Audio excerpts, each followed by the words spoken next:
علیکم ورحمۃ اللہ وبرکاتہ۔ الحمد للہ رب العالمین، والصلاة والسلام علی رسول اللہ وعلی آلہ واصحابہ ومن تبعہم بإحسان الی یوم الدین، اما بعد فاعوذ باللہ من الشیطان الرجیم، بسم اللہ الرحمن الرحیم۔ النبی اولی بالمؤمنین من انفسهم وازواجه امہاتهم، صدق اللہ العظیم۔ اللہ جل شانہ سورہ احزاب میں فرماتے ہیں النبی اولی بالمؤمنین من انفسهم، نبی مومنین کی جان سے زیادہ قریب ہیں۔ اولا کا صلہ اگر با کے ساتھ ہو جائے تو اقرب بالمؤمنین من انفسهم کا معنی دیتا ہے۔ اس کے بعد میں اللہ تعالیٰ فرما رہے ہیں وَأَزْوَاجُهُ أُمَّهَاتُهُمْ، اور وہ نبی کی عورتیں مومنین کی مائیں ہیں۔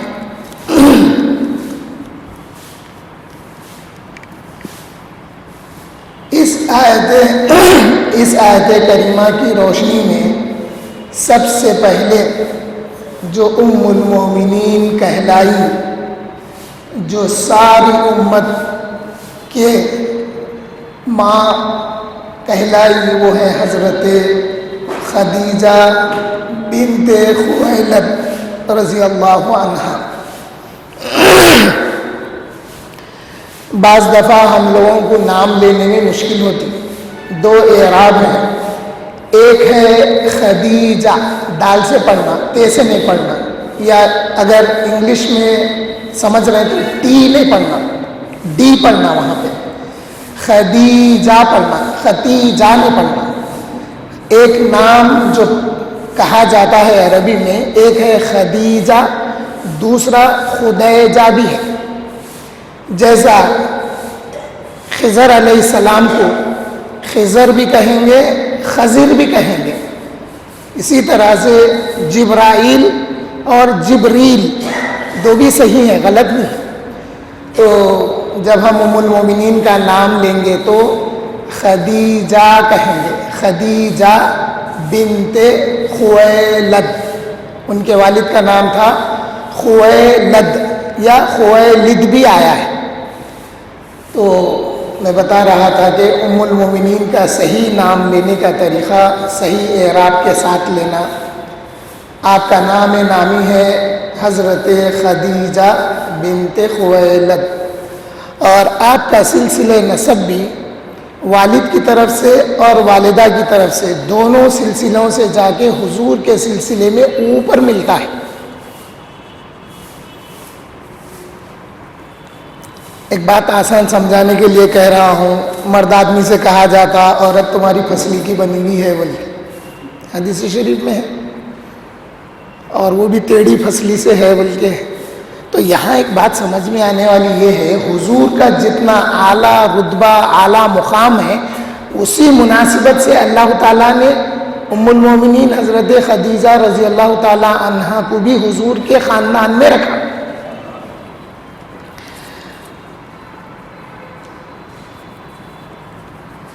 آپ کے والد کا سلسلہ پڑھ لیتے ہیں، جیسا میلاد کے موقع پہ ہم حضور کے والد کا سلسلہ پڑھتے ہیں، اسی طرح سے ام المومنین کے والد کا بھی پڑھ لیتے ہیں۔ خدیجہ بنت خویلد بن اسد بن عبد العزیٰ بن قصی، 1 2 3 چوتھے نسب میں حضور کے نسب سے جا کے مل رہی ہیں آپ۔ اور آپ کی والدہ کا نام تھا فاطمہ، حضرت خدیجہ رضی اللہ تعالیٰ عنہ کی والدہ کا نام تھا فاطمہ، اور آپ کے والد کا نام خویلد تھا، جو ہم ابھی پڑھ چکے ہیں۔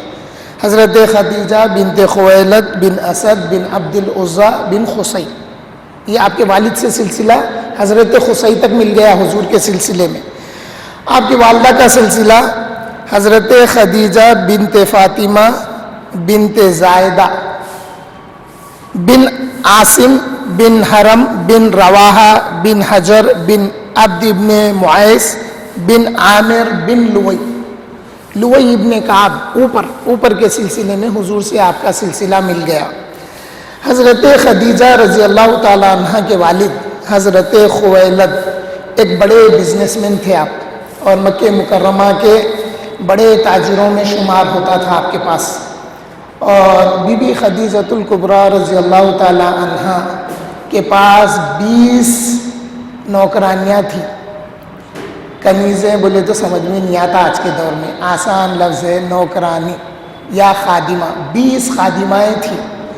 اور آپ کی زندگی کا یہ حال تھا، کبھی کوئی کام آپ کو اپنے ہاتھ سے کرنے کی ضرورت نہیں پڑی، اتنی خادمائیں آپ کے لیے تھیں، نوکرانیاں تھیں، بڑے مال و دولت کی مالک تھیں آپ، اور عرب میں آپ ملکہ کے اسٹیٹس سے مشہور تھی، آپ کا ایک رتبہ تھا، ایک مقام تھا ملکہ۔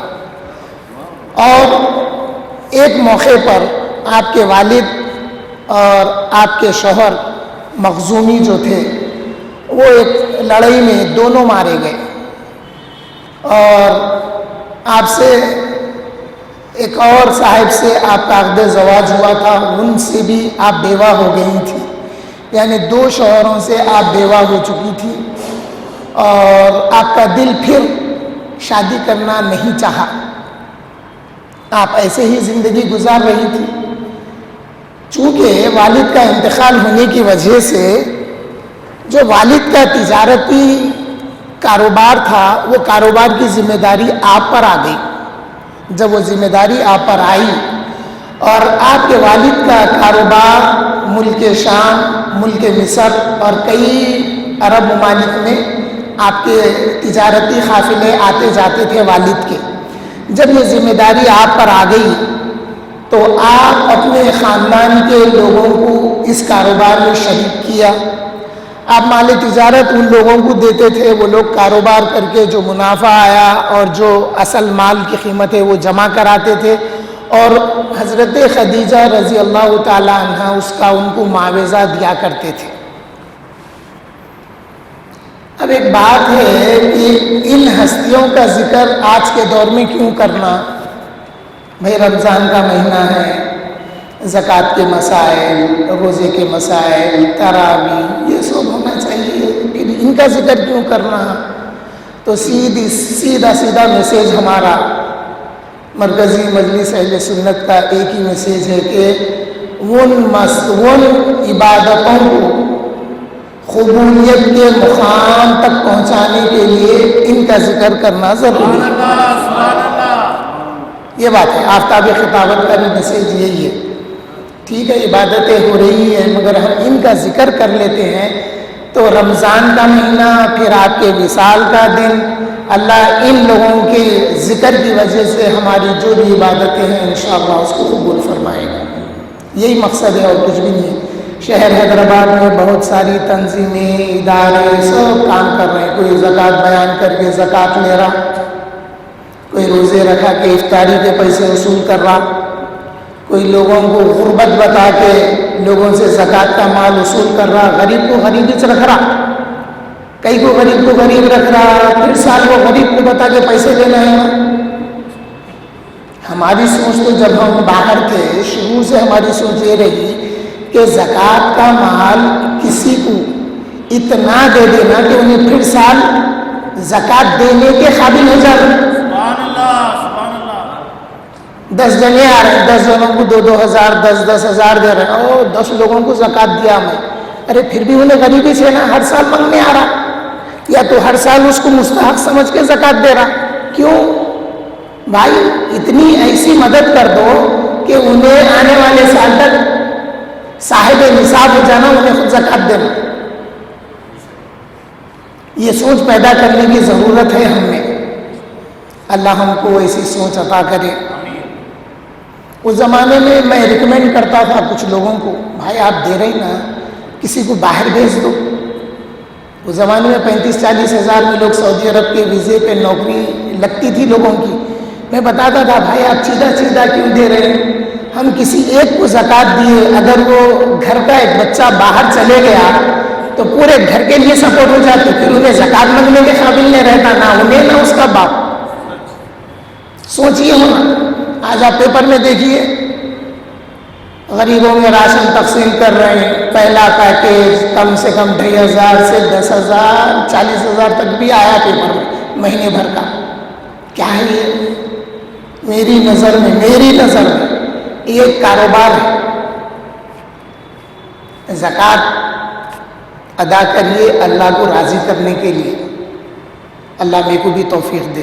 اور جب پہلی بار میرے پاس زکوٰۃ آئی تھی، زکوٰۃ جب واجب ہوئی، زکوٰۃ دے کے ان کا شکریہ ادا کر کے 2 رکعت نماز پڑھ کے اللہ کا شکر ادا کرا، اللہ میری دی ہوئی زکوٰۃ کو اس نے قبول کر لیا، تیرا شکر ہے. یہ مزاج اپنے اندر آنا، کیفیت میں یہ آنا. زکوٰۃ دے کے سال بھر اس سے کاما لے رہے ہیں، اس امید پہ زکوٰۃ کے پیسے دے رہے ہیں کہ انہیں سال بھر کام آتا میرے، انہیں آتے جاتے رہتا، اس سے کاما نکلتے رہتے. زکوٰۃ دیے تو پھر وہ زکوٰۃ بحیثیت زکوٰۃ قبول نہیں ہوتی. آپ کام کا ایک معاوضہ سمجھ کے دے رہے ہیں، ٹھیک ہے اس ٹائم پہ آپ جو دینا ہے دے دیے، مگر سال بھر اس کا تعلق اپنے سے باقی رکھنے کے لیے ارے میرے پاس آتا جاتا ہے انہیں سمجھ کے دے رہے ہیں، تو پھر وہ مقام کو نہیں پہنچتی زکوٰۃ. زکوٰۃ اللہ کی رضا کے لیے دینا ہے. یہ سب چیزیں نکل جانا. میں تو بولتا ہوں زکوٰۃ دے کے اس کی آنکھوں میں بھی نہیں دیکھنا، انہیں شکریہ ادا کرتا گیا، خوش ہوتا گیا، نہیں، اپنی آنکھیں جھکا کے نکل جانا. اللہ تو راضی ہو جا بس سے. حضرت خدیجہ بنت خویلد رضی اللہ عنہا جب آپ کاروبار کر رہی تھیں، لوگ آپ سے مال لے جاتے، لا کے دیتے، جو فائدہ ہوتا وہ آتا، لیکن آپ کے چچازاد ایک بھائی تھے جن کا نام تھا ورقہ ابن نوفل. وہ جو تھے وہ اہل کتاب میں سے تھے، عیسائی تھے. وہ ان کے پاس کتاب کا علم تھا. ان کے ذریعے حضور صلی اللہ علیہ وسلم کی صفات کو حضرت ام المومنین سنتے تھے. سن کے آپ کے دل میں وہ جو آخری نبی آنے والے ہیں، ابھی اعلان نبوت نہیں ہوا، وہ جو آخری نبی آنے والے ہیں ان سے ایک دل میں محبت پیدا ہو گئی تھی، کیونکہ ان کی جو صفتیں سنے تھے. اور انہی کے ساتھ ایک اور نام کا بھی ذکر ہے کتابوں میں، جیسا حضرت ابو بکر کا ذکر ہے. اہل کتاب جانتے تھے حضرت ابو بکر خلیفہ ہوں گے، سبحان اللہ، خلیفہ ہوں گے. اور ایک موقع پر جب حبشہ گئے تو حبشہ کا بادشاہ اہل مکہ کو بولا آؤ میں تم کو کچھ تصویریں بتاتا ہوں. وہ پہلے کمرے میں لے گیا، لے جا کے تصویریں بتا کے بولا کیا اس میں کوئی وہ جو اعلان نبوت کرے جن کا نام محمد ہے ان کی کوئی تصویر دکھ رہی؟ تو بولے نہیں ان میں نہیں ہے. پھر اور آگے اندر غرفے میں لے گیا، اور ایک کمرے میں، پھر اور ایک کمرے میں، سب سے آخر کمرے میں جب لے کے گیا تو دیکھ کے بولے کہ ہاں یہ جو چہرہ ہے ان سے ملتا جلتا ہے، اور یہ جو لاٹھی پکڑ کے ہیں ان کے ساتھ یہ وہ ابو بکر ہے، ان کا چہرہ ان سے ملتا جلتا ہے. تو اس نے بتایا تھا کہ ہماری کتابوں میں یہ بات آئی ہے کہ ان کے جو مددگار ہوں گے ان کا نام ابو بکر ہوگا.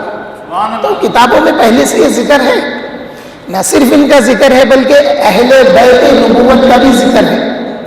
ایک نابینا یہودی آ کے بولا امام جعفر صادق سے، اے امام جعفر صادق رضی اللہ عنہ آپ اہل بیت نبوت میں سے ہیں؟ تو بولے ہاں بے شک بلا شبہ میں اہل بیت نبوت میں سے ہوں. تو بولے آپ کے پاس علم نبوت ہے؟ بولے ہاں میرے پاس علم نبوت بھی ہے. تو بولے آپ میرے آنکھوں کی بینائی لوٹا سکتے کیا؟ پوچھا. تو بولے ہاں مگر تو اگر صبر کر لیں گا اس حالت میں تو میں تیرے کو جنت کی ضمانت دیتا ہوں. تو وہ شخص بولا نہیں میں دنیا کو دیکھنا چاہتا ہوں. تو حضرت امام جعفر صادق جیسے اس کے ماتھے پہ ہاتھ رکھے آنکھ کی روشنی آ گئی، دنیا دکھائی دینے لگی. وہ فوراً بولا اے امام جعفر صادق جو دیکھنا تھا میں نے دیکھ لیا، لمحوں میں، گھنٹوں دنوں سال 6 مہینے میں، لمحوں میں. اس نے بولا کہ جو دیکھنا تھا میں نے دیکھ لیا. تو میری بھی سمجھ میں آ گیا جس کو دیکھنا تھا، جس کو سنتا تھا اس کو دیکھنا چاہا تو دیکھ لیا. بولا کہ اب میں اپنی اصلی حالت میں لوٹ جانا چاہ رہا ہوں، جو دیکھنا تھا دیکھ لیا. پھر وہ اپنی اصلی حالت پہ اس کو لوٹا دیا گیا. تو یہ علم نبوت کا کمال ہے. تو جہاں پہ آل رسول کا ذکر ہے وہیں پہ ام المومنین کا بھی ذکر ہے. حضرت عائشہ صدیقہ رضی اللہ تعالیٰ عنہ کے بارے میں حضور نے فرمایا، آئے عائشہ تمہارے ساتھ میرا شادی کا بندھن بننے سے پہلے فرشتے نے 3 بار جو صورت دکھائی تھی مجھے، وہ صورت تمہاری تھی عائشہ. بولے یہ فضیلتیں ہیں. تو ورقہ ابن نوفل نے بتایا تھا کہ یہ جو آخری نبی ہے ان کی ساتھ ان کی ایک زوجہ کا بھی ذکر ہے. اس زوجہ کا نام برکہ بول کے آیا، برکہ برکت والی، جیسا حضور کا نام پہلے کی کتابوں میں من بعدی اسمہ احمد. حضرت عیسیٰ نے فرمایا تھا کہ میرے بعد جو نبی آنے والے ہیں ان کا نام احمد ہوگا. حضرت عیسیٰ نے بتایا تھا. اس لیے حضور فرمائے میں آسمان میں میرے 2 نام ہیں اور زمین پہ 2 نام ہیں، یا میرا نام آسمانوں میں احمد ہے، زمین پر محمد ہے. تو حضرت ام المومنین خدیجۃ الکبریٰ رضی اللہ تعالی عنہا کا نام بھی پہلے کی کتابوں میں برکہ کے نام سے آیا. آپ یہ باتیں سن کے دل میں آپ کے وہ جو نبی آنے والے ہیں ان سے ایک محبت پیدا ہو گئی تھی. اس کے بعد اب حضور صلی اللہ علیہ وسلم کے چرچے مکہ مکرمہ میں امین اور صادق کی حیثیت سے ہونے لگے، جو کہ ایک نبی کی صفت ہے. اعلان نبوت سے پہلے حضور صلی اللہ علیہ وسلم کو امین اور صادق کہہ کے قوم بلاتی تھی.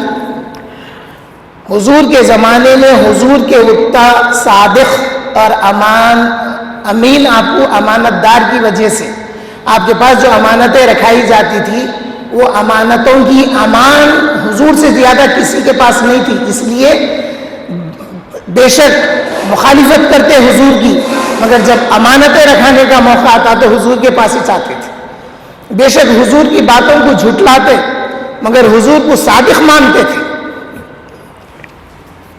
اسی طرح سے جب آپ کا چرچا ہونے لگا اور حضرت ام المومنین خدیجۃ الکبریٰ رضی اللہ تعالی عنہا کے غلام تھے جن کا نام تھا میسرہ، ان کے ذریعے بھی جب حضور کی صفات ام المومنین سننے لگی تو آپ کے دل میں حضور سے ایک قسم کی محبت پیدا ہو گئی اور آپ نے حضور صلی اللہ علیہ وسلم کے پاس ایک پیام بھیجا کہ آپ کو میں اپنے کاروبار میں شریک کرنا چاہتی ہوں. حضور صلی اللہ علیہ وسلم اس وقت میں مکے کے گرم پتھروں پر دھوپ کے وقت میں صبح سے شام تک بکریاں لے جایا کرتے تھے.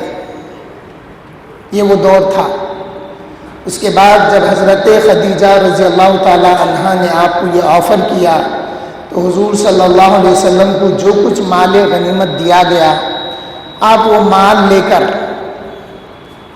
ملک شام کی طرف جب گئے اور جب واپس آیا تو اتنی برکت ہوئی اس مال میں.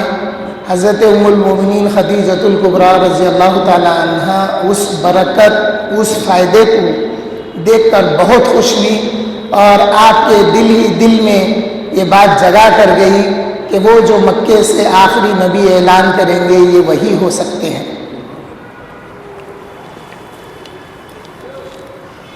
اور پھر حضرت خدیجہ بنت خویلد نے اپنے غلام کے ذریعے حضور صلی اللہ علیہ وسلم کے پاس شادی کا پیام بھیجا. اس وقت حضرت خدیجہ بنت خویلد رضی اللہ عنہا کی عمر شریف 40 برس کی تھی اور حضور صلی اللہ علیہ وسلم کی عمر شریف 25 برس کے آس پاس تھی، 25 برس تھی. تو حضور صلی اللہ علیہ وسلم نے اس بات کا ذکر اپنے چچا حضرت ابو طالب سے کیا. تو حضرت ابو طالب نے کہا کہ اے بھتیجے اس کو قبول کر لو، اس عقد زواج کو قبول کریے. پھر وہ وقت آ گیا کہ حضور صلی اللہ علیہ وسلم کے عقد زواج کا جب وقت آیا تو حضرت ابو طالب اپنے بھتیجے کو لے کر اور حضرت حمزہ کو لے کر اور خاندان کے لوگوں کو لے کر حضرت خدیجہ بنت خویلد کے مکان پر گئے اور وہاں پر عقد ہوا، اور وہاں پر حضرت ابو طالب نے وہ زمانے میں جو رواج تھا خطبہ نکاح کا، آپ نے خطبہ نکاح پڑھا۔ آج کے خطبہ نکاح اور اس وقت کے خطبہ نکاح میں کیا فرق تھا؟ تو اس وقت کا فرق یہ تھا کہ خاندان کی بڑائی بیان کی جاتی تھی، خاندانوں کی بڑائی بیان کی جاتی تھی۔ آج کیا ہے؟ قرآن کی 3 آیتیں ہیں، 3 حدیث مبارکہ ہے جو حضور صلی اللہ علیہ وسلم سے مروی ہیں۔ آج کا خطبہ ہمارا یہ ہے، اس زمانے کا خطبہ وہ تھا۔ اب اگر کوئی بولے کہ بھائی اس میں تبدیلی کیوں آئی، کیسے آئی، بولے تو بھائی جیسا حج کے آخری دن تھے 11 12 13، ان 3 تاریخوں میں قریش کے لوگ جمع ہو کے خاندانوں کی بڑائی کرتے تھے، یعنی اپنے اپنے خاندان کی بڑائی بول لیتے تھے۔ اور یہ بات میں دیکھا ہوں پریکٹیکل، حج ختم ہوا، شہر کے ملک کے لوگ ملے، آپ کہاں سے ہیں؟ میں حیدرآباد سے ہوں، میں حیدرآباد کے فلاں خاندان سے، فلاں میرا کاروبار، فلاں میرے کو کلک کرا۔ میں بولا ارے اللہ تعالیٰ یہی چیز کو روک کے بولا کہ آخری دن میں اللہ کی تسبیح زیادہ بیان کرو۔ تو انسان کی فطرت ہے، اللہ تعالیٰ فرمائے اب حج کر لیے تم اپنے باپ دادا کی بڑائی بیان مت کرو، تمہیں تو چاہیے کہ اللہ اس کے رسول کا ذکر کرو۔ تو اس زمانے میں خاندان کی بڑائی بولی جاتی تھی، تو حضرت ابو طالب نے خاندان کی بڑائی بیان کی۔ اور ورقہ بن نوفل جو حضرت خدیجہ رضی اللہ تعالی عنہا کے چچا زاد بھائی تھے، وہ تقریر کیے۔ تو میری سمجھ میں آیا تقریر کیا کیے؟ یہ حضور کا ذکر کرے، جو کتابوں میں حضور کا ذکر آیا تھا وہ ذکر کرے ہوں گے، کیونکہ وہ اس زمانے کے اہل کتاب کے عالم تھے، نصرانی تھے، آپ عیسائی تھے، تو ان کے پاس وہ کتاب کا علم تھا۔ تو ظاہر ہے نبی آخر الزماں ایسے ایسے ہوں گے، ان کی صفات ہوں گی وغیرہ وغیرہ بیان کرے ہوں گے، کیونکہ مکے کی فضیلت کے ضمن میں انڈائریکٹ حضور کی فضیلت بھی وہاں بیان ہوئی۔ یعنی مکہ یہ ایک ایسا شہر ہے جہاں سے آخری نبی اعلان نبوت کریں گے وغیرہ وغیرہ بیان کیے ہوں گے۔ تو حضرت ورقہ ابن نوفل نے وہاں پر تقریر کی۔ یہ سب محفل ہونے کے بعد جب حضور صلی اللہ علیہ وسلم اپنے چچا کے ساتھ جب گھر جانے کا ارادہ کیے، اس سے پہلے حضرت خدیجہ رضی اللہ تعالی عنہا ایک گائے ذبح کر کے وہ آئے ہوئے لوگوں کی ضیافت کیے۔ یہ بات تاریخ میں ہے۔ آج ہمارا کیا ماحول ہو گیا؟ شادیوں کے معاملے میں سنتوں کے خلاف بیان بازی دے رہے ہیں، اور سنتوں کے خلاف میں لوگوں کو بتا رہے ہیں کہ یہ سنت ہے، مگر وہ گمراہی ہے۔ اس لیے حضور فرمائے او کما قال علیہ السلام، آخری زمانے میں کچھ لوگ ایسے ہوں گے اور ایسی باتیں کریں گے جو تمہارے باپ دادا بھی نہیں سنے۔ مطلب اسلام سے وہ باتیں چلتی ہوئی نہیں آئی، اس لیے میرے باپ دادا نہیں سنے۔ تو آج کیا کہہ رہے ہیں؟ جہیز دینا یہ ہے وہ ہے، عورت سے نہیں مانگنا۔ ارے مانگنا منع ہے، مگر اگر کوئی کر رہے ہیں تو وہ منع نہیں ہے۔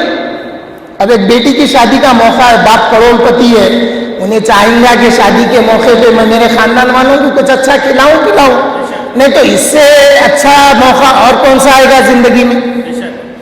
جو شخص کروڑ پتی مرے گا تو اس کو تو پکانا نہیں ہے، مطلب اس کے گھر والوں کو پکانے کا حکم نہیں ہے۔ اگر کوئی کسی کے گھر میں موتا ہوئی، انہیں اگر پکا کے لوگوں کو کھلا رہا، آنے والوں کو، تو یہ حرام قرار دیا گیا ہے۔ سنیے، اس لیے رشتہ داروں کو حکم دیا گیا کہ تمہارا کوئی رشتہ دار اگر انتقال کر جائے تو انہیں مصیبت اور پریشانی کے لمحوں میں ہے، اے خاندان کے لوگوں تم لوگ اس کے گھر تک کھانا پہنچاؤ بول کے، اس کو پکا کے کھلانا نہیں ہے۔ ارے بیٹی کی شادی پہ انہیں نہیں کھلائیں گا تو پھر کون سا موقع آئے گا؟ ایک سوال ہے۔ تو یہاں پر ام المومنین حضرت خدیجہ رضی اللہ تعالیٰ عنہ، کیونکہ اب شادی ہو گئی ہے اس لیے ام المومنین کہہ رہا ہوں، ام المومنین حضرت خدیجہ رضی اللہ تعالی عنہ نے گائے ذبح کر کے آئے سو مہمانوں کی میزبانی کی. اس کے بعد جب حضور صلی اللہ علیہ وسلم اپنے چچا اور خاندان کے لوگوں کے ساتھ واپس جا رہے تھے تو آپ آگے بڑھ کر دامن پکڑ لے کے بولے اے میرے آقا، اے میرے کریم، میرا گھر آپ کا گھر ہے، میں چاہتی ہوں کہ آپ میرے پاس رہیں. اس طرح سے عاجزی، انکساری اور محبت کے ساتھ. دیکھیے عمر کا کتنا فرق ہے. زوجہ ہیں تو 40 سال کی ہیں اور حضور ہے تو 25 سال کے نوجوان ہیں. حضور کو اپنے گھر لے آئی اور حضور کو اپنے ساتھ رکھنے لگی. یہ ہے حضرت ام المومنین خدیجۃ الکبریٰ رضی اللہ تعالی عنہا. ایک موقع پہ حضور صلی اللہ علیہ وسلم جب اسی مکے کے ریگستان میں چلچلاتی دھوپ میں کہیں سے گزر رہے تھے تو کچھ لوگوں کو دیکھے جو بھوک سے نڈھال اور تڑپ رہے تھے گرمی کی وجہ سے. جب حضور واپس آئے اور گھر میں آرام کیے تو آپ پر بے چینی اور اضطراب کے نمایاں آثار ظاہر ہو رہے تھے. تو ام المومنین پوچھے اے میرے آقا کریم، کیا بات ہے؟ میں دیکھ رہی ہوں آپ میں یہ اس قدر بے چینی ہے. تو آپ نے فرمایا کہ اے خدیجہ، میں فلاں جگہ سے گزر رہا تھا، میں نے قبیلے کے کچھ لوگوں کو دیکھا جو بھوک سے نڈھال تھے اور قسم کرسی کا یہ عالم تھا کہ وہ تڑپ رہے تھے، مچل رہے تھے. مجھے بڑی تکلیف گزری. اگر میرے پاس مال ہوتا تو میں ضرور ان کی مدد کرتا. تو ام المومنین حضرت خدیجہ رضی اللہ تعالی عنہ نے قریش کے سارے لوگوں کو جمع کیا، بڑے بڑے لوگوں کو جمع کیا، مکے کے جمع کر کے آپ کے پاس جو کچھ مال اور دولت تھی وہ پوری لا کے ڈھیر کر دیے. ڈھیر لگا دیے بھی بول سکتا تھا میں، ڈھیر کر دیے بول رہا ہوں اس لیے کہ حضور کے لیے انہوں نے ڈھیر کر دیا. اس کو جو وہ مال و دولت کا انبار تھا اس کو حضور کے لیے ڈھیر کر دیا. جب ڈھیر لگی تو جب حضور تشریف لائے، ایک روایت میں آتا ہے کہ حضور جب کھڑے ہوئے تو ڈھیر اتنی اونچی تھی کہ حضور نظر نہیں آ رہے تھے. یعنی حضور کے لیے آپ کے پاس جو کچھ مال دولت تھی لا کے جب لگا دیے تو وہ اتنا اونچا ہو گیا، حضور کھڑے رہے تو حضور نظر نہیں آ رہے تھے. ایک روایت میں حضور آ کے جب تشریف فرما ہوئے، جب آپ بیٹھ گئے تو مال اتنا اونچا تھا کہ حضور نظر نہیں آ رہے تھے. اس کے بعد آپ نے اعلان کیا کہ اے اہل قریش، اے سرداران مکہ سنو، یہ جو کچھ مال میرے پاس ہے میں نے میرے شوہر محمد صلی اللہ علیہ وسلم کے سپرد کر دیا ہے، وہ اپنی مرضی سے جیسے چاہیں اس کو خرچ کریں. اور جب حضور صلی اللہ علیہ وسلم نے اعلان نبوت کیا تو اسلام کا سب سے پہلا شخص یا سب سے پہلا فرد یا سب سے پہلے جس نے، مرد، عورتوں میں، بچوں میں جس نے سب سے پہلے اسلام قبول کیا وہ ذات گرامی کا نام ہے ام المومنین سیدتنا خدیجۃ الکبریٰ رضی اللہ تعالیٰ عنہ. نعرہ تکبیر، اللہ اکبر، نعرہ رسالت، یا رسول اللہ، نعرہ رسالت، یا رسول اللہ. یہ وہ زوجہ محترمہ ہیں جب حضور صلی اللہ علیہ وسلم غار حرا میں اللہ کی عبادت میں مشغول رہتے. اچھا، اب یہ جو ڈھیر لگا دیا گیا نا تو اس پر قرآن نازل ہوا بعد میں. اس کی تعویل صحابہ نے یہ بتائی کہ اللہ تعالیٰ فرمایا اے میرے محبوب، جس وقت آپ کو مال کی تنگدستی تھی تو میں نے آپ کو خدیجہ عطا کیا. جب آپ نے جبرائیل امین آپ کے پاس حاضر ہو کر اقرا کی آیتیں پڑھے تو حضور صلی اللہ علیہ وسلم غار حرا سے جلدی جلدی آئے. اگر میں دوڑتے ہوئے آئے بولا تو لوگ سمجھتے بھاگتے ہوئے آئے کیا، رننگ کرتے ہوئے آئے کیا، نہیں، جلدی جلدی آئے. جب گھر میں داخل ہوئے تو کہنے لگے زمیلونی زمیلونی، اے خدیجہ مجھے کچھ اڑا دو، مجھ پر کچھ کپاہٹ ہو رہی ہے. تو آپ فوری آپ چادر اڑا دیے. یہ وحی کی وجہ سے تھا۔ حضور صلی اللہ علیہ وسلم نے فرمایا وحی کی کئی قسمیں ہیں، اس سے پہلے 2 قسمیں بتایا تھا میں۔ حضور صلی اللہ علیہ وسلم نے فرمایا کہ جبرائیل امین جب اپنی اصلی حالت میں آتے ہیں تو وہ وحی کا انداز میرے لیے بڑا تکلیف دہ ہوتا ہے، اور جبرائیل امین انسانی شکل میں آتے تھے۔ ایک صحابی تھے، ان کا نام تھا دحیہ کلبی، بنو کلب قبیلے کے ایک صحابی تھے، ان کا نام تھا دحیہ۔ تو دحیہ کلبی کی شکل میں جب جبرائیل امین آتے تو حضور کے لیے وہ انداز وحی بہت اچھا ہوتا تھا، پرسکون ہوتا تھا۔ اب وہ جو جبرائیل اپنی اصلی حالت میں آتے تو وہ آپ کے لیے شاخ کیوں گزرتا تھا؟ تو اس کی شرح میں یہ آیا ہے، شارحین نے بتایا کہ جبرائیل اپنی اصلی حالت میں جب آتے تو آپ کو پر ہیں، اور ان پروں میں 70,000 سے زیادہ لؤلؤ و مرجان وغیرہ لگے ہوئے ہیں۔ تو وہ جب آپ اترتے ہوئے آپ کے پر پھڑپھڑاتے تھے، تو وہ پھڑپھڑانے کی جو آواز پیدا ہوتی ہے، اس لیے بعض دفعہ آیا کہ وہ جو گھنٹیوں کی آواز کے انداز کی جو وحی تھی تو کوئی گھنٹی نہیں بجتی تھی، ترجمہ کرنے والوں نے اس کا ترجمہ ایسا کیا، مگر اس کا اصل یہ ہے کہ جبرائیل امین کے پروں میں جو لؤلؤ و مرجان لگے ہوئے تھے، جب آپ کے پر ہلتے تو وہ ایک دوسرے کو لگ کے جو آواز پیدا ہوتی تھی، وہ آواز حضور کے لیے بڑی شاخ گزرتی تھی، کیونکہ اسی وقت میں وحی کو بھی سننا ہے اور اسی وقت میں وہ آواز کو برداشت بھی کرنا ہے۔ تو حضور فرمائے کہ اس وحی کے انداز سے آسان اور اچھی میرے لیے وہ وحی تھی جو جبرائیل انسانی شکل میں آتے تھے۔ تو جب حضور گھر میں تشریف لائے تو زمیلونی فرمائے، حضرت ام المومنین خدیجۃ الکبریٰ رضی اللہ تعالیٰ عنہ آپ پر کپڑا اڑا دیے۔ جب وہ کیفیت دور ہو گئی تو پوچھے کیا ہے میرے آقا، کیا بات ہے؟ تو حضور نے فرمایا کہ میں نے ایک فرشتے کو دیکھا غار حرا میں، اور اس کی وجہ سے مجھے کپکپاہٹ ہوئی۔ تو اب یہاں پہ تشریح دیکھیے، کبھی بھی باسیزوں کی تشریح دیکھنا۔ اللہ تعالیٰ فرمائے لو انزلنا هذا القرآن على جبل لرأيته خاشعا متصدعا من خشية اللہ۔ اے میرے محبوب، یہ جو کلام ہے، اگر یہ کلام میں ایک پہاڑ پر نازل کرتا تو اے میرے محبوب آپ دیکھتے کہ وہ کلام کی وجہ سے پہاڑ ریزہ ریزہ ہو جاتا۔ تو یہ کلام الہی کا اثر تھا، یہ ایک چیز ہے۔ دوسری تشریح یہ بتائی گئی کہ حضور کو یہ خوف ہوا کہ یہ بڑی جو ذمہ داری ہے یہ میں نبھا سکوں گا یا نہیں نبھا سکوں گا، بلکہ کپکپی آ گئی۔ بول کے بعض موقع پہ آپ اپنی نجی زندگیوں میں دیکھو، کبھی کبھی کوئی ذمہ داری ہمارے پہ آ جاتی تو ہم بوجھ تو آتا نہیں جب کا جب، مگر وہ اس بوجھ کو محسوس کرتے ہوئے کبھی ہم بیٹھ جاتے، کبھی ہم اپنے دونوں سروں کو ہاتھ لگا لیتے، ارے یہ کیسا میں برداشت کروں گا، سنبھالوں گا۔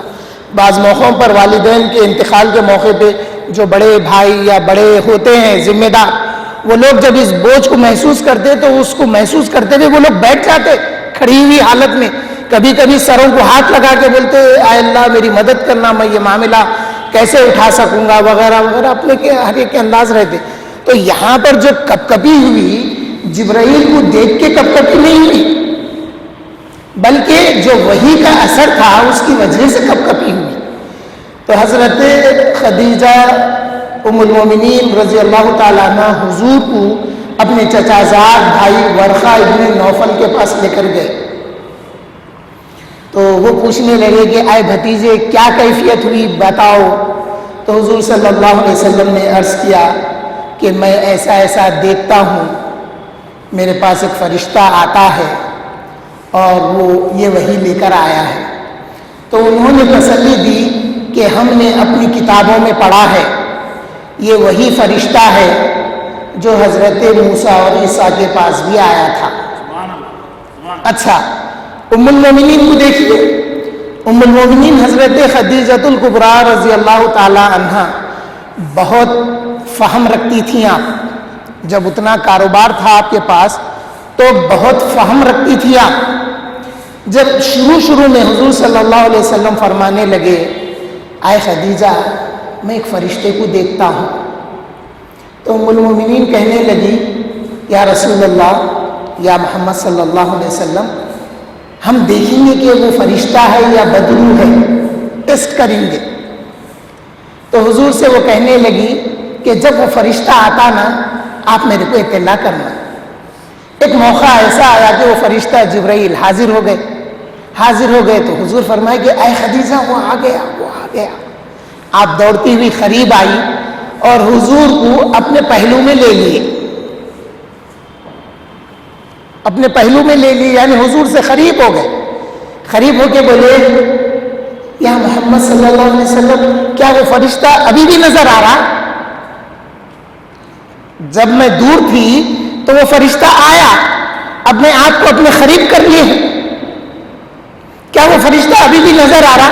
بولے اے خدیجہ وہ فرشتہ اب نظر نہیں آ رہا۔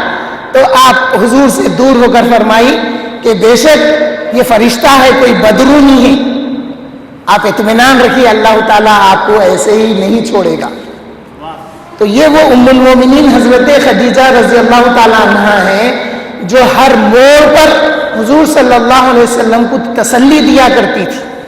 حضور صلی اللہ علیہ وسلم جو کچھ واقعات نبوت کے بتاتے اس کی تصدیق بھی کرتی اور آپ کی ڈھارس بنتی، آپ کو دلاسا دیتی، آپ کی دلجوئی کرتی۔ یہ وہ ام المومنین ہے۔ اور وہ وقت کیسا وقت تھا دیکھیے، جب حضور صلی اللہ علیہ وسلم نے اعلان نبوت کیا۔ آئیے ورقہ ابن نوفل کی بات ہو رہی تھی، ورقہ ابن نوفل کے پاس جب گئیں تو انہوں نے پوچھا ہے بھتیجے تم کیا دیکھتے ہو؟ تو حضور نے جب بتایا تو ورقہ ابن نوفل نے بتایا کہ یہ وہی ناموس، یہ وہی فرشتہ ہے جو حضرت موسیٰ کے پاس بھی آیا کرتا تھا، اور میں امید کرتا ہوں کہ وہ آخری نبی جن کا ذکر ہماری کتابوں میں آیا ہے وہ آخری نبی آپ ہی ہوں گے۔ اور جس وقت آپ مکے کی دھرتی پر اعلان نبوت کریں گے آپ کی قوم آپ کی مخالفت کرے گی، اور آپ کی قوم آپ کو مکے سے نکالے گی، آپ کی قوم آپ کا قتل کرنے کے درپے ہو جائے گی۔ اگر اس وقت میں زندہ رہا تو ضرور میں آپ کی مدد کروں گا۔ یہ ورقہ ابن نوفل نے کہا تھا جو حضرت ام المومنین خدیجۃ الکبریٰ رضی اللہ تعالی عنہا کے چچازاد بھائی تھے، اور جس وقت حضور نے اعلان نبوت کیا اس سے پہلے آپ کا انتقال ہو چکا تھا۔ حضرت ام المومنین خدیجۃ الکبریٰ رضی اللہ تعالی عنہا مکے کے وہ ماحول میں جب حضور صلی اللہ علیہ وسلم اعلان نبوت فرمائے تو آپ پہلی مومنہ ہیں اسلام کی، مردوں میں، عورتوں میں، بچوں میں آپ کا نمبر سب سے پہلا ہے جنہوں نے ایمان قبول کیا۔ اسی لیے ایک بات مشہور ہے، جو بیوی اپنے شوہر کو مانی وہ شوہر کامیاب ہے۔ بلکہ بیوی ماننا شوہر کو، ایک مثال دی گئی، ایک اللہ کا ولی اڑ رہا تھا، انہوں صحن میں بیٹھ کے کپڑے دھو رہے تھے، دیکھے اپنے شوہر کو بولے آپ بھی ولی ولی بولتے، آپ کیسے ولی ہے؟ دیکھو میں ایک ولی کو دیکھی جو آسمان میں اڑ رہا تھا۔ تو انہوں بولے ارے تم اچھے سے دیکھنا تھا، وہ محض تھا بولے۔ تو پھر وہ عورت کیا بولی والو، اس لیے آپ ٹیڑھے اڑ رہے تھے بولے۔ یعنی کسی بھی حال میں بہت ساری عورتیں ایسی ہوتی ہیں جو اپنے شوہر کی خوبیوں کو قبول نہیں کرتی یا ان خوبیوں کو اظہار نہیں کرتی۔ اسی لیے کہا گیا کہ عورتیں کثرت سے جہنم میں ہوں گی۔ جب حضور فرمائے تو پوچھے کہ یا رسول اللہ کیا وجہ ہوگی؟ تو بولے کفران العشیر، بولے تم اپنے شوہروں کی ناشکری کرتے ہو، اس طرح کے بیچارہ زندگی بھر تمہارے لیے بہت کچھ کرتا، سب کچھ کرتا، کبھی ایک آدھ بات رہ گئی، ترجمہ بول رہا ہوں حدیث کا، مگر یہ بات غلط یا الگ نہیں ہے۔ اگر کوئی کام وہ نہیں کر سکا یا کوئی بات رہ گئی تو فوراً بولتی کہ زندگی میں کبھی تمہارے ساتھ سکھ نہیں دیکھی. تو یہ کفران عشیر ہے, یہ شوہروں کی ناشکری کا انداز ہے, اس سے بچنا چاہیے. مگر ام المومنین کی زندگی کیسی ہے دیکھیے, اللہ نے آپ کو جو کچھ دیا تھا وہ حضور کے لیے لگا دیے, اور آپ کو ہر موقع پر ڈھارس بنتی تھی, دلجوئی کرتی تھی, آپ کی ہمت افزائی کرتی تھی. وہ مکے کا ماحول جس میں حضور صلی اللہ علیہ وسلم جب اعلان نبوت کیے تو آپ کے ساتھ بہت سختیاں ہوئی.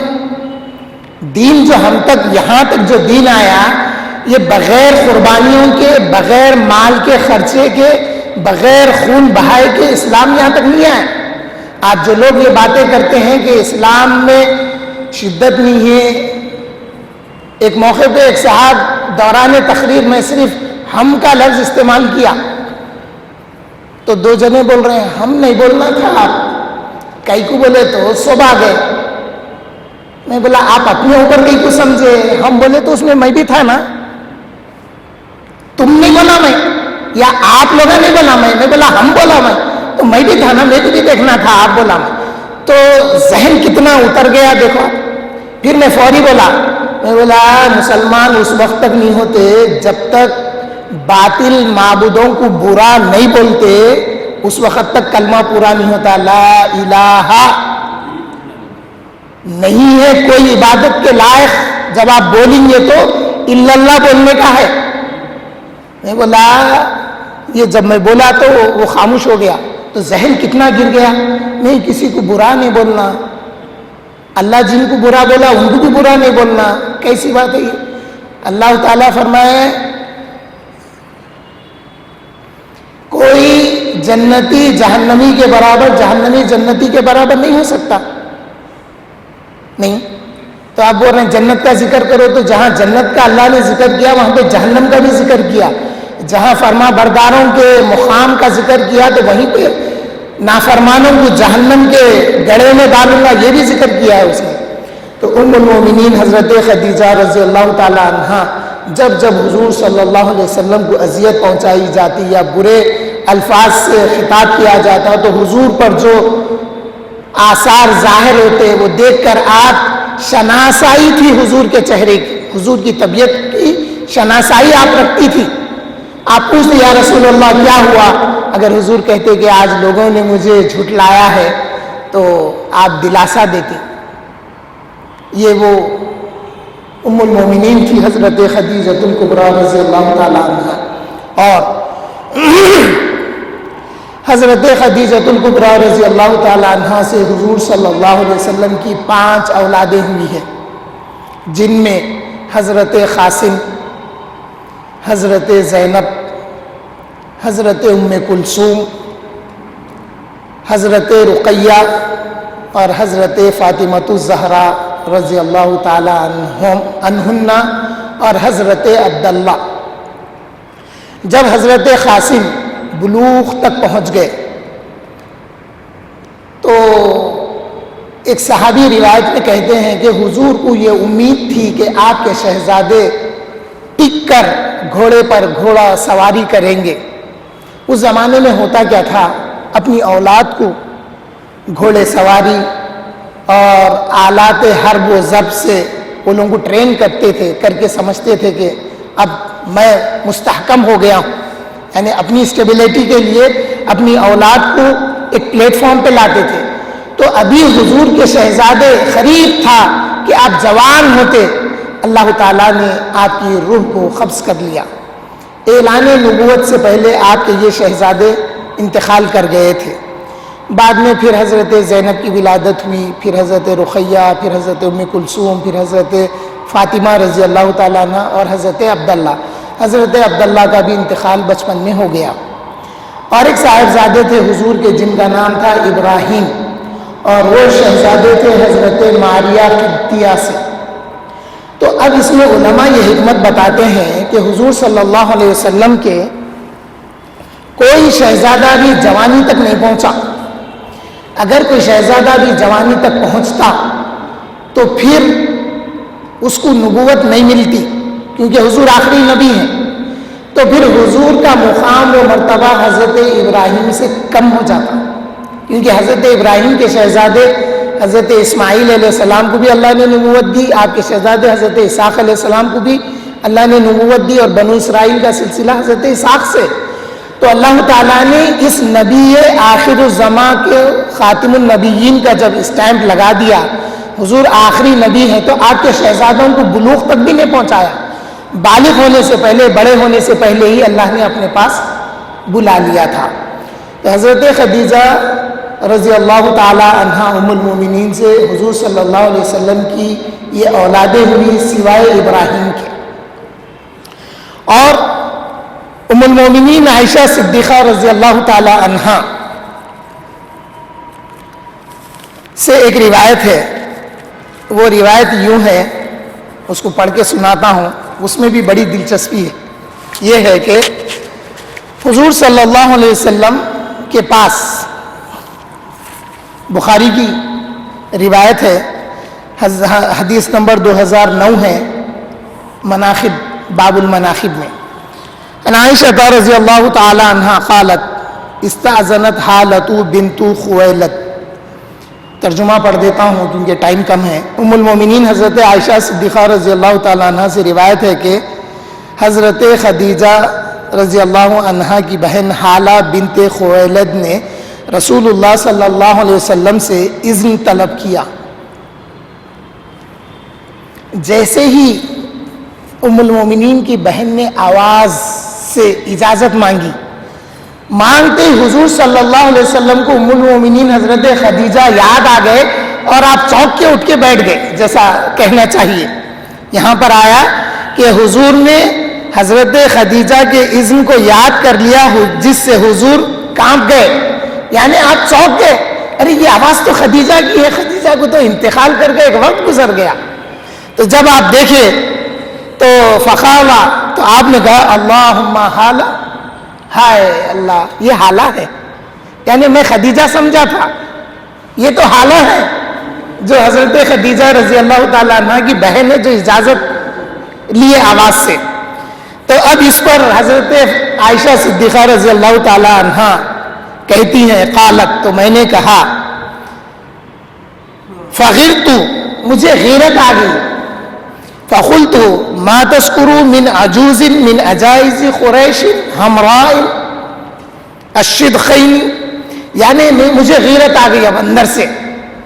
میں بولی یعنی ہوتا یہ تھا حضور صلی اللہ علیہ وسلم اکثر ام المومنین کا ذکر خیر کرتے تھے، اور حضرت خدیجہ رضی اللہ تعالیٰ عنہ کی فضیلت ہے کہ آپ کی حیات مبارکہ میں حضور نے کوئی اور شادی نہیں کی تھی. جب حضرت خدیجۃ الکبریٰ رضی اللہ تعالیٰ عنہ کا وصال ہوا تو بی بی فاطمۃ الزہرا رضی اللہ تعالیٰ عنہ 5 سال کی تھی. ان کی نگرانی اور ان کی پرورش کے لیے حضور نے حضرت سودا سے عقد زواج کیا تھا. تو ام المومنین کی حیات مبارکہ میں آپ نے کسی اور شادی نہیں کی تھی. تو اب دور ہوتے ہوتے حضرت عائشہ کا آ گیا. تو اب حضرت عائشہ صدیقہ رضی اللہ تعالیٰ عنہ اکثر سنتی کہ حضور حضرت خدیجہ کا ذکر بڑا خیر سے کرتے ہیں. تو میں بتا رہا تھا کہ ام المومنین کی غیرت اندر سے آئی. اس کی وجہ یہ تھی کہ حضور صلی اللہ علیہ وسلم حضرت ام المومنین خدیجۃ الکبریٰ رضی اللہ تعالی عنہ کا ذکر خیر اکثر موقعوں پر فرمایا کرتے. کیوں نہ ہو، کیوں نہ ذکر ہو، اس لیے کہ جس وقت حضور نے فرمایا ایک موقع پہ، آئے عائشہ تم جانتی ہو، وہ اب جب غیرت آئی تو وہ کہنے لگی کہ یا رسول اللہ آپ ایک بوڑھیا کا اکثر ذکر کرتے رہتے ہیں جن کے دانت نہیں ہونے کی وجہ سے ان کے اندر کی لالی نظر آتی ہے، جبکہ اللہ نے آپ کو ان کے بدلے میں بہت حسین اور جمیل بیویاں عطا کی ہے. تو حضور صلی اللہ علیہ وسلم فرماتے ایک موقع پہ کہ آئے عائشہ بات ایسی نہیں ہے، بات ایسی ہے کہ وہ بڑے کمال اور بڑے فضائل کی مالک تھی، اس لیے ان کا ذکر میں کرتے رہتا ہوں، وہ ایسی تھی. کیوں نہ ہو. حضرت خدیجۃ الکبریٰ رضی اللہ تعالی عنہ جب اعلان نبوت کے بعد جو تکلیف دہ دور گزرا نا، اس میں مال کی اعانت حضرت ام المومنین خدیجۃ الکبریٰ رضی اللہ تعالی عنہ سے ہوتی تھی، اور سوشل سپورٹ جو ہوتا تھا، سماجی سپورٹ حضرت ابو طالب سے رہتا تھا حضور صلی اللہ علیہ وسلم کے لیے. لوگ اگر کسی قسم کی حضور صلی اللہ علیہ وسلم کے ساتھ زیادتی کرنے کا ارادہ کرتے تو سوچتے کہ ان کے چچا ابو طالب ہیں ابھی, اس لیے نہیں کرتے. اور حضور کو جن غلاموں کو خریدنا ہوتا, جہاں پیسہ خرچنے کا ہوتا, تو آپ ام المومنین حضرت خدیجۃ الکبریٰ رضی اللہ تعالیٰ عنہ کے مال میں سے خرچتے تھے, کیونکہ انہوں نے حضور کے لیے وہ مال کو ہبا کر دیا تھا, دے دیے تھے. اس وقت 40,000 درہم سے کچھ زیادہ مال جو اسٹاک تھا آپ نے وہ دے دیا تھا. تب ظاہر ہے ایک بات یہ ہے, جب جو مال ہے وہ دے دیے تو وہ ختم ہونے کے بعد کیا ہوا ہوگا؟ نہیں, وہ ختم ہوا ہوگا, نہیں بھی ہوا ہوگا. اگر مال ایک فطری طور پہ ختم ہو گیا تو جو تجارت سے مال آتا تھا وہ بھی حضور کے لیے دے دیا کرتی تھی آپ. یہ باتیں سمجھنے کی.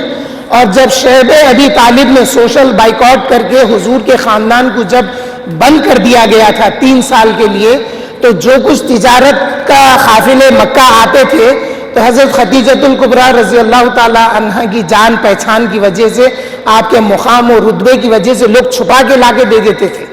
اس کے باوجود بھی کھانے پینے کا یہ عالم تھا کہ پیٹ چپک گئے تھے اور یہ آنکھیں اندر چلی گئی تھی, کھانے پینے کا مال نہیں ملتا تھا.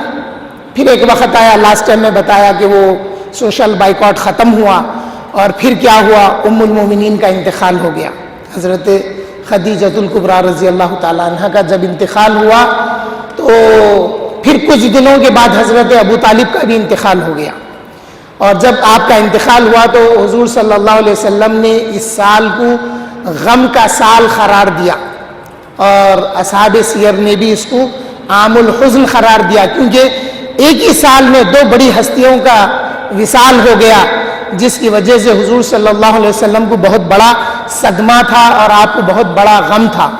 اب یہاں پہ کیا ہوا, جیسے ہی یہ 2 حضرات کا وصال ہوا, اب قریش کو کھلم کھلا چھوٹ مل گئی. اب قریش ہر لحاظ سے حضور صلی اللہ علیہ وسلم پر سختیاں کرنے لگے. تو پھر حضرت ابوبکر صدیق رضی اللہ تعالیٰ عنہ کی خواہش ہوئی, جب کبھی بھی اہل ایمان اہل اسلام کو یہ قریش کے لوگ تکلیفیں دیتے تو وہ آگے رسول اللہ سے عرض کرتے, یا رسول اللہ فلاں نے مجھے مارا ہے. بعض لوگ, ایک مسلمان جا رہا تو زبردستی بھی اس کو مارتے تھے. بعض لوگ ایسے بھی تھے کہ کوئی غلام اس کا ہے, انہیں ایمان لا لیا غلام کو, تو بحیثیت آقا ہونے کے بھی اس کو تکلیف دیتے تھے, مارتے تھے. تو جب یہ آگے عرض کرتے تو حضور صلی اللہ علیہ وسلم ان کو دلاسا دیتے تھے کہ صبر کرو, انشاءاللہ اللہ کوئی راہ نکالے گا. تو حضرت ابوبکر صدیق رضی اللہ تعالیٰ عنہ کی خواہش پر جہاد کی جو سب سے پہلی آیت نازل ہوئی وہ حضرت ابوبکر صدیق کی خواہش پر ہوئی, مکے میں ہوئی.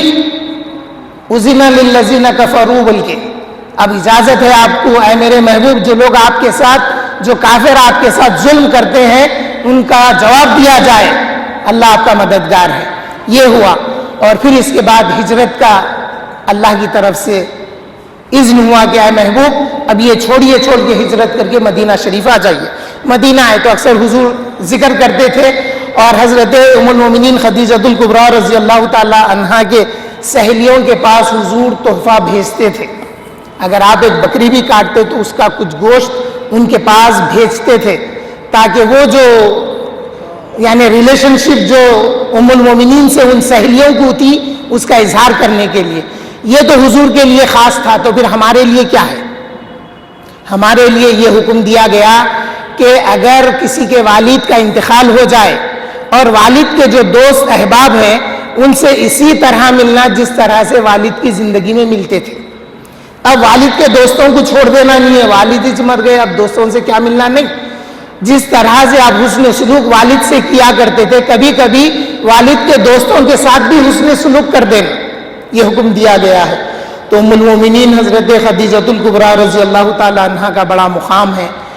4 عورتوں کا جو حضور صلی اللہ علیہ وسلم نے ذکر کیا ان میں حضرت مریم کا ذکر ہے, اور حضرت ام المومنین خدیجۃ الکبریٰ رضی اللہ تعالی عنہا کا ذکر ہے, بی بی فاطمہ کا ذکر ہے, اور حضرت آسیہ کا ذکر ہے. اور یہ جنت کی عورتوں کی سرداروں میں سے ہیں فرمائے. اور حضور صلی اللہ علیہ وسلم نے بھی اپنی شہزادی بی بی فاطمہ زہرا رضی اللہ تعالی عنہا کو سیدۃ نساء فی الجنہ بھی فرمایا ہے, جنت کی عورتوں کی سردار بی بی فاطمۃ الزہرا رضی اللہ تعالی عنہا بھی ہوں گی۔ اور ایک بات آج کی، حضرت مریم کا نکاح اللہ تعالیٰ جنت میں حضور صلی اللہ علیہ وسلم سے کرنے والا ہے۔ یہ بات حضور نے حضرت عائشہ کو بتائی تھی، تو حضرت عائشہ بڑی خوش ہوئی، اظہار خوشی میں بولے آپ کو دنیا میں بھی ہے اور اللہ جنت میں بھی عطا کرے گا۔ تو یہ مقام ہے ام المومنین کے۔ ہم لوگ جو یہ ذکر کرتے ہیں، کبھی غزوہ بدر کا، کبھی فتح مکہ کا، یا پھر یہ وصال وغیرہ کا جو ذکر کرتے ہیں، اس کا حاصل یہ ہے کہ ہماری عبادتوں کو شرف قبولیت حاصل ہو، اور خراج عقیدت پیش کرنے کا ایک طریقہ یہ ہے کہ ان کا ذکر خیر کیا جائے اور ان کے ایصال ثواب کے لیے کچھ نہ کچھ کیا جائے، اور روزہ کے وقت جو دعا کی جاتی ہے اس میں ان کا بھی ذکر کیا جائے۔ اللہ تعالیٰ سے دعا کرتا ہوں کہ اے اللہ، اے رب کریم، آپ بے حساب اجر ام المومنین حضرت خدیجۃ الکبریٰ رضی اللہ تعالیٰ عنہا کو عطا فرمائیے، جنہوں نے حضور صلی اللہ علیہ وسلم کے لیے اپنا تن من دھن سب کچھ نثار کر دیا تھا۔ اور اے اللہ، ام المومنین کی محبت ہمارے دلوں میں بھی عطا فرمائیے، اور روز قیامت ان کی شفاعت بھی ہمیں نصیب فرمائیے، اہل بیت کی محبت عطا فرمائیے، صحابہ کی محبت عطا فرمائیے۔